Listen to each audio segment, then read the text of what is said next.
Good morning, everybody.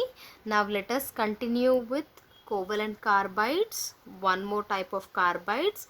Usually they have covalent bonding in them. They have covalent bonding in them. And how can it is usually carbon, and whenever that carbon is combining with element of similar electronegativity, it will give rise to the formation of covalent carbides. These covalent carbides, they are resistant to heat. That means they are not affected by heat. They are thermally stable. They are hard. They are polymers. What are polymers? Polymers are long giant molecules, and they are usually having high melting point. That means these solids, they are getting converted into liquids at higher temperature. Example is silicon carbide. This silicon carbide, it is also called as carborundum. And let us see the preparation part, girls. So silicon dioxide, whenever it is treated with carbon, it is resulting in the formation of silicon carbide, and 2 moles of carbon monoxide is evolved. This silicon carbide, girls, it is also known as carborundum, and the structure of our silicon carbide is similar to that of diamond. That's why whenever they are getting this orientation, they are extremely hard.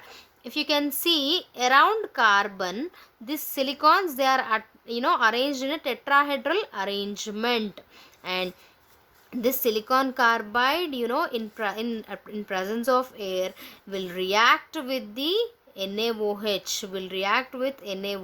and it results in the formation of sodium carbonate and sodium silicate and water.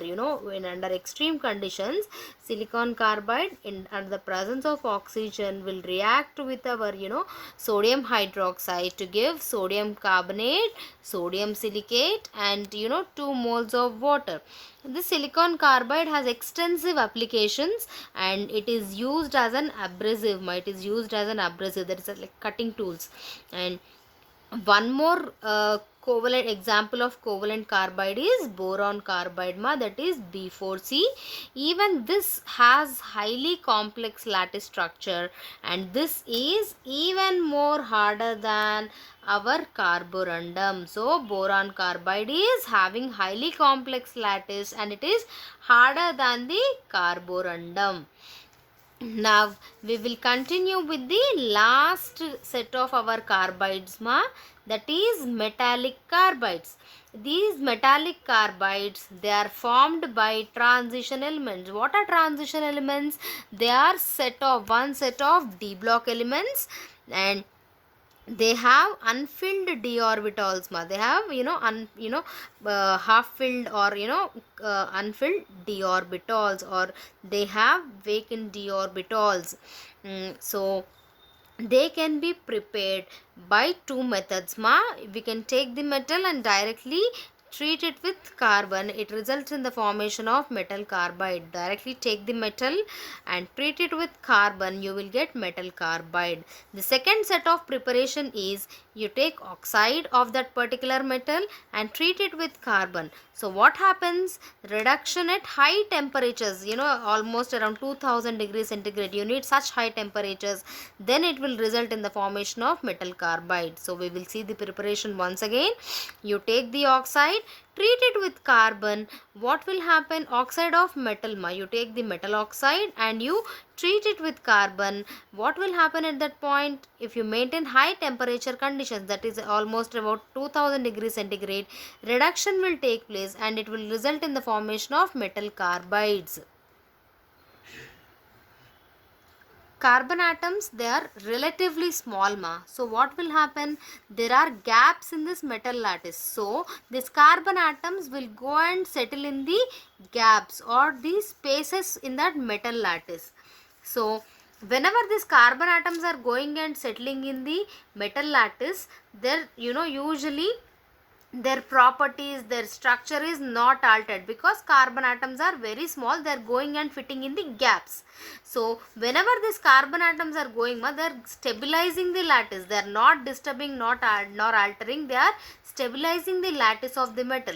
So Because of the insertion of carbon atoms into that particular carbide, the melting point is raised and even they will become hard girls. So metal carbides usually they have high melting points and their hardness is also increased due to the insertion of carbon atoms into the gaps of the metal lattice, and they are good conductors of electricity, and they possess metallic luster or that metallic shine. And the one important consideration is the radius of metal atom should be higher than 1.3 angstroms ma. If it is higher than 1.3 angstroms, then only without disturbing the carbon atoms they can go and insert into that gaps ma. For example, if you take transition metals like tungsten, zirconium, titanium, molybdenum, tantalum, then their radius is usually greater than 1.3. So carbon atoms they can easily go and fix in that places. But if you take metals like transition elements like nickel, cobalt, iron, etc., the radius is less than 1.3 angstroms. So if our carbon atoms, if they are going and trying to insert, the lattice gets distorted.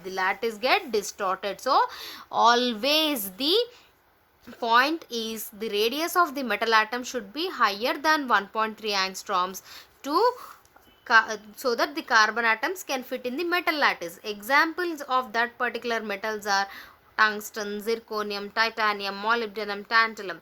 But if you take the metal atoms like nickel and cobalt, their radius is less than 1.3. So if the carbon atoms are trying to insert into them, the lattice gets distorted. Now let us see the uses of carbides. These carbides they find extensive applications in material sciences ma. They are used in the preparation of various materials, and also this silicon carbide especially it is used as an abrasive in polishing, tool sharpening, etc., and also in construction of atomic reactors.